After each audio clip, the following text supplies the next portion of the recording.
দুর্নীতি দমনে বিএনপি সবচেয়ে বড় ভূমিকা রেখেছে বলে মন্তব্য করেছেন দলটির ভারপ্রাপ্ত চেয়ারম্যান তারেক রহমান। দেশকে এগিয়ে নেয়ার বিস্তারিত পরিকল্পনা শুধু বিএনপির আছে বলেও দাবি করেছেন তিনি।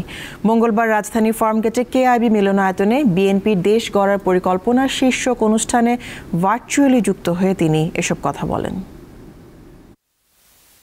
মঙ্গলবার রাজধানীর খামারবাড়ি কৃষিবিদ ইনস্টিটিউট মিলনায়তনে বাংলাদেশ গড়ার পরিকল্পনা শীর্ষক মতবিনিময় সভার আয়োজন করে বাংলাদেশ জাতীয়তাবাদী দল বিএনপি। অনুষ্ঠানের প্রধান অতিথি বিএনপির ভারপ্রাপ্ত চেয়ারম্যান তারেক রহমান লন্ডন থেকে ভার্চুয়ালি যোগ দেন। কথা বলেন দেশ পরিচালনার সুযোগ পেলে বিএনপির বিভিন্ন পরিকল্পনা সম্পর্কে।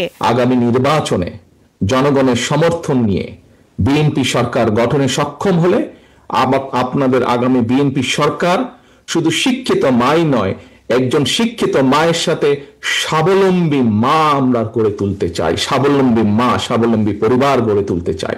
এবং আমরা যখন সম্ভব হবে আমাদের পক্ষে শিক্ষিত মায়ের পাশাপাশি সেই শিক্ষিত মাকে যখন অর্থনৈতিকভাবে আমরা স্বাবলম্বীভাবে গড়ে তুলতে পারবো, ধীরে ধীরে একটি পরিবার, দুইটি পরিবার, পাঁচটি পরিবার, একটি উপজেলা, একটি জেলা, একটি বিভাগ, সমগ্র বাংলাদেশকে আমরা স্বাবলম্বী করে গড়ে তুলতে সক্ষম হব।